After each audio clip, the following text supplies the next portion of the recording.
Hey guys, welcome to my workshop. In today's video, I wanted to take you along the process of turning this into this, so stick around.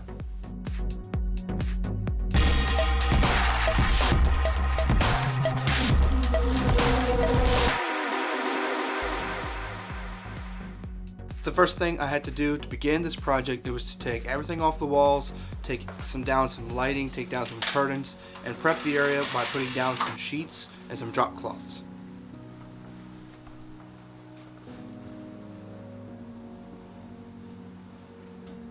After putting down the cloths, I wanted to mark on the wall where I was going to take the wall off. That way I had an idea and a reference point to where I wanted to actually go. And after making that line with a pencil, I then scored it with a razor knife so that when I would remove this wall, it wouldn't chip and break out beyond that line. Then it was time to just take the trim off and to begin tearing apart this wall. This piece of trim that you see me taking off is something that I actually saved to use later on at the end of this project to finalize the edge between the cabinets and the new part of the wall. After taking the trim off, I then removed the light bulbs and began to disconnect this light from everything. And breaking apart this wood here, cutting it in half, helped me access the area where all the electrical was. This is a quick little tip. Suck out all the dirt, because this board is going to come down and it's a lot easier to clean up beforehand versus letting it drop down in your drop cloth.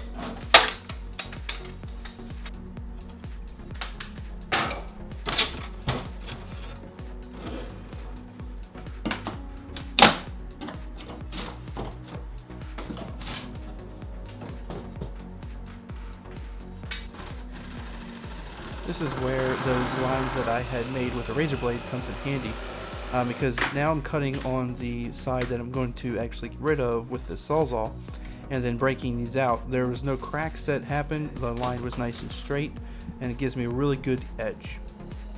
Now moving on from there, it's time to tackle the other side.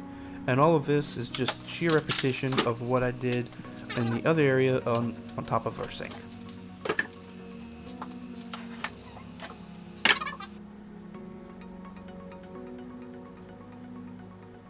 Okay, so as you can see behind me, I've got all of the sheetrock down. I've got all of the electrical kind of figured out and what I'm going to do with that. Now I've got to pad up the back so it'll receive the drywall I put on to try to match the depth from the plaster. So I'm going to add the boards, add the framing that I need to add so that I can go ahead and add the drywall.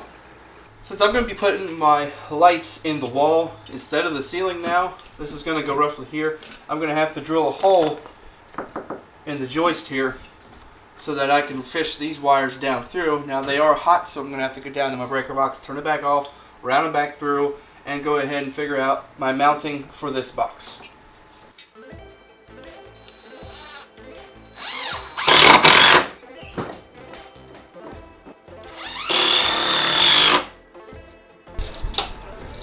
So after finishing putting the backboards on, it was time to fit some drywall to fill up all the holes and all the gaps.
was after mounting all of the drywall on both sides that I traced out the hole for the electrical box and then made room for these little fingers to fling out.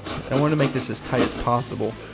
And then I went ahead and mounted it in the wall, put the wires through the box, and for the time being left it unwired to the light. And once again, all of the electrical was turned off.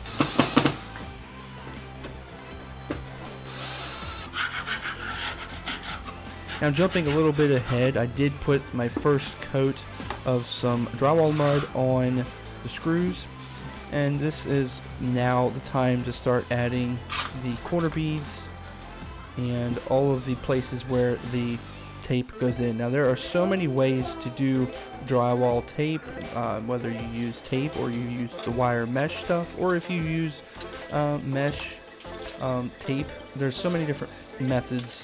My method is not the only method, and if you are really interested in looking at how to drywall, I really highly suggest checking out the YouTube channel Vancouver Carpenter. He's a really good guy. Ben is really down to earth, makes everything so simple to understand, and honestly that's where I've learned a lot of my skills, just by watching his videos.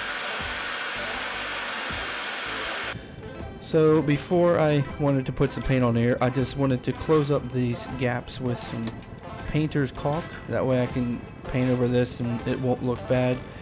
And then before I paint it, one last step is to wipe off any residual dust that might have gotten stuck.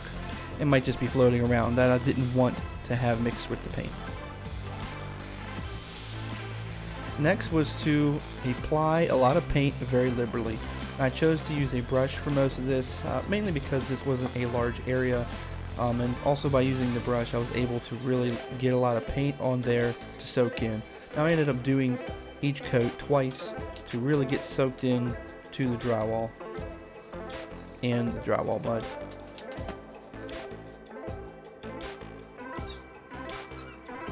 Now I made these 3/4 inch blocks of wood to make the light stand off the wall a little bit more. When we test fitted these, they just were a little bit too close to the wall, so by doing this I was able to get a little bit more distance. And there will be a separate video on how I made this and the construction about it.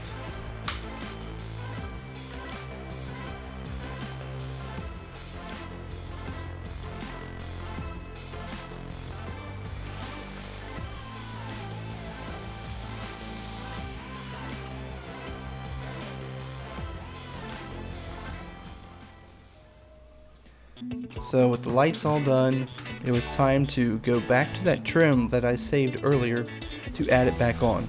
And most of these I ended up cutting right from that board, nailed them on with finishing nails, put some putty in all the holes, and then just repainted all of the holes.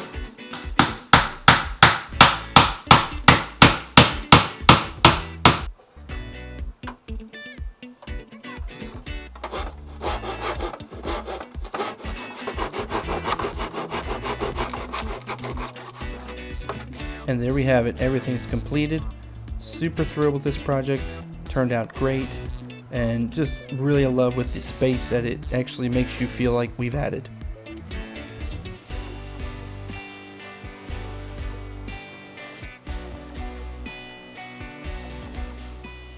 Hey guys, so that is a wrap for the project. It is 100% done. I can't be ever more pleased with it. There's not very many projects in this house that seem to get done to the degree that I got this one done, kind of in record time, to be honest, and super happy with the results. So if you enjoyed this video, please consider subscribing to my channel, because I do a lot of these kind of things on this channel, and I'm going to do even more. So thank you for watching this video. Thank you for joining me here in my workshop, and I'll see you next time.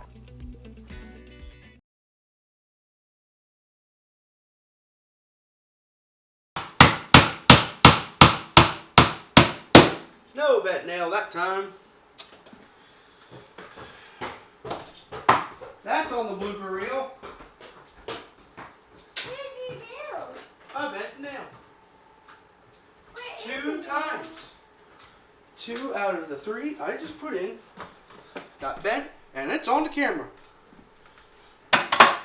Yes, sometimes I mess up, And maybe that's a DIY all in itself.